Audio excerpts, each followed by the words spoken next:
Hello everyone, welcome to Album Countdown. Today we're going to be looking at Motley Crue's Dr. Feelgood. So let's get right to it. At number 10, She Goes Down. So none of the songs on this album are bad, but there are some that are better than others, which of course is usual with albums. But She Goes Down is not one of those songs. I couldn't make out the lyrics very much other than the chorus, but the music is still very good. At number 9, we have Sticky Sweet.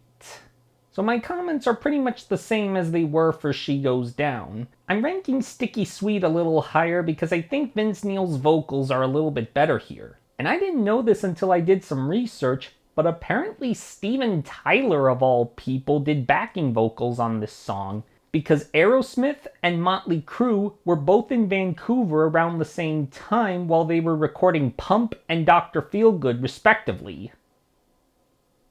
The more you know.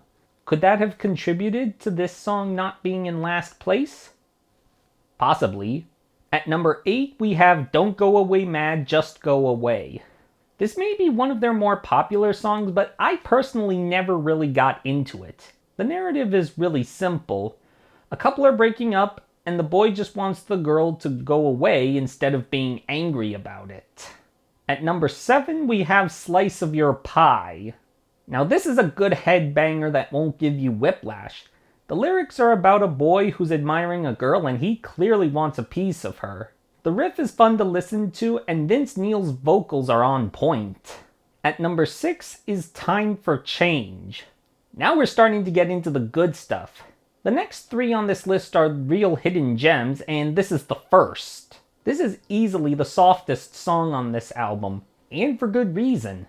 If you look at the lyrics, it's hard to imagine Motley Crue's hard rock sound working with those lyrics. I can see this coming from Nikki Sixx's mind as he was in rehab, realizing he needed to get off all the drugs and alcohol. And it's a fitting way to end a great album. At number 5, we have Without You. This is another softer song, but I'd say this one is more memorable. Vince Neil's vocals feel more natural on this one, and the riff still has some rock, but not enough to mismatch with the lyrics.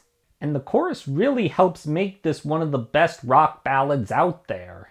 At number 4, we have Rattlesnake Shake. Now this is a song that makes you want to dance, and it might be the most underrated song I've ever heard. Vince Neil sounds like he's having fun with this one, the riff is fun to listen to, and you really just want to move around when this one is playing.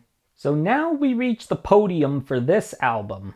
At number 3, we have Same Ol' Situation, SOS. Now this is an interesting song. This is about a girl dumping a boy for, get this, another girl. Yes, really. And to be honest, when I first heard this song, I thought it was about the girls being stuck to a ball and chain, but no, it's the boy who's stuck. But lyrical confusion aside, this one is a real headbanger, and during the third chorus we get to hear Tommy Lee's drumming, which doesn't get the spotlight very much. At number 2, we have TNT, Terror in Tinseltown, and Dr. Feelgood.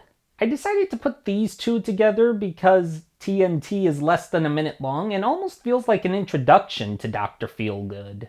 So Dr. Feelgood is actually about a drug dealer, which in a way kind of makes sense because rock stars are always using drugs to get high. But even so, this has one of the most recognizable riffs in all of rock, and that creepy voice around the 3.5 minute mark really gives you a sense of what this Dr. Feelgood really is. And finally, at number 1, Kickstart My Heart. So a little music history lesson here.